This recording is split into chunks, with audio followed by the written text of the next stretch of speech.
अपने पिता की मनोवांछा पूरी करने के लिए जो ब्रह्मचारी रहे, कभी विवाह नहीं किया। उनके पिता को तो प्यार हो गया था कैवर्त राज की कन्या के साथ, सत्यवती के साथ। पिता ने कह दिया मेरे पुत्री का विवाह तो तब मैं करूंगा जब तुम इसी के पुत्र को राजा बनाओगे। शांतनु भले ही प्रेमी थे पर अपने पुत्र के द्रोही नहीं हो सकते थे, गंगा पुत्र के साथ ये अन्याय नहीं कर सकते थे, इसलिए अनमने अनमने अनमने से रहने लगे। तब पूछा था देवव्रत ने कि मेरे पिता का चित्त इतना उद्विग्न क्यों है? तो गुरुओं ने बताया कि तेरे पिता कैवर्त राज की कन्या के नयन बाणों से बिंद गए, इनको प्रेम रोग हो गया है। लेकिन वो जो शर्त रखी है उसने ये शर्त मानने को तैयार नहीं।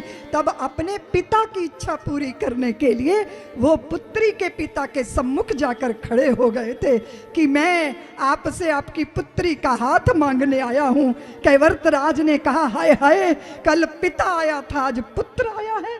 तो देवव्रत ने कहा आपकी पुत्री का हाथ अपने लिए नहीं मांगने आया, आपकी पुत्री को मैं अपनी माता बनाने के लिए आया हूं। तो उनके पिता ने कहा कि नहीं, मैंने शांतनु को कहा है कि मेरी पुत्री का पुत्र ही राज्य का अधिकारी बनेगा। वो नहीं माने तो मैं भी नहीं मानूंगा। देवव्रत ने कहा आप ही की पुत्री का पुत्र राज्य अधिकारी बनेगा, मैं राज्य का अधिकार छोड़ता हूं। तो वो तो चतुर शिरोमणि था, कई लोग बड़े चतुरे होते हैं, पीढ़ी दर पीढ़ी मामला फिट कर लेते हैं। वो कहते हैं तुम छोड़ दोगे राज पर तुम्हारा बेटा तो करेगा दावा।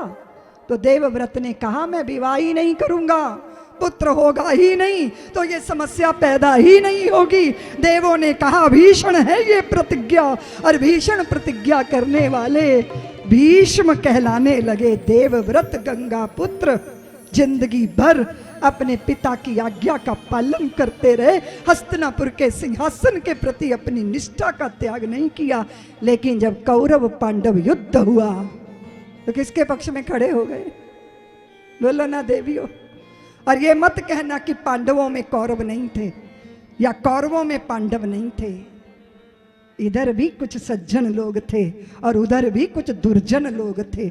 दोनों तरफ राम में कुछ कुछ रावण रहता है और रावण में भी कुछ कुछ राम रहता है। हर बुरे आदमी को सज्जन होने की संभावना होती है और हर सज्जन आदमी को दुर्जन बनने की संभावना होती है। और महाभारत का युद्ध स्वतंत्रता का युद्ध। तुम मुझे पूछोगी दीदी माँ समानता हो सकती है? सब एक समान हो जाएंगे सब एक समान। किसी की गर्दन काटोगे, किसी के पैर काटोगे, तब एक समान हो पाएंगे। और इस दुनिया में एक समान जैसी कोई स्थिति नहीं होती। कोई गेंदा है, कोई गुलाब है, कोई चमेली है। अब गेंदे को बना दो जरा गुलाब तो बेचारा ना गेंदा रह पाएगा ना गुलाब बन पाएगा। हाँ, स्वतंत्रता के पक्षधर हम हैं पर समानता नहीं होती। समानता भ्रामक शब्द है और होती है समरसता। तुम ऐसी हो, हम ऐसे हैं। वो बुद्धि प्रदान है, हम हृदय प्रदान है। कई लोग कहते हैं पागल हैं लोग, बैठे कथा सुन रहे हैं, तब तक तो इतने नोट कमा लेंगे। अब वो अपनी तरह का गणित है उनका।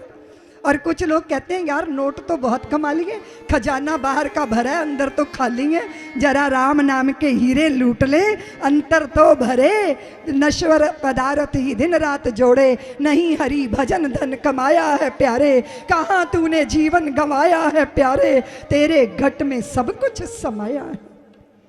भगवान पक्षधर क्यों हुए पांडवों के देवियों? बताओ ना क्यों? क्या वो पक्षपाती है? नहीं, यहाँ भगवान की बरसने में कोई कमी नहीं है। सूरज सबके लिए अपना प्रकाश देता है। किसी ने खिड़कियां खोल ली हैं और किसी ने खिड़कियां, हमारी पात्रता पे निर्भर करता है। पांडवों के पास पात्रता है। अगर तुम्हें दुख मिल जाए तो तुम भगवान को मानोगे?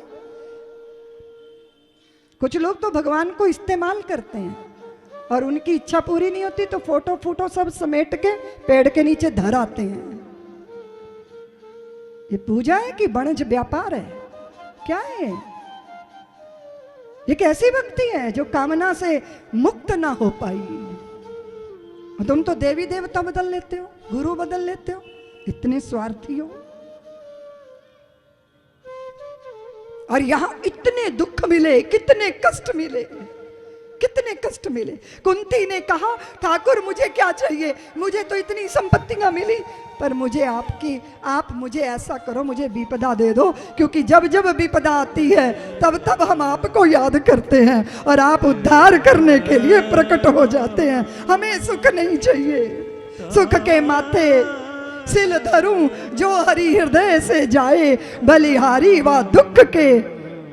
सब्सक्राइब करें साध्वी ऋतंभरा जी के YouTube चैनल को और हमारे वीडियो को सबसे पहले देखने के लिए बेल आइकन को दबाना न भूलें।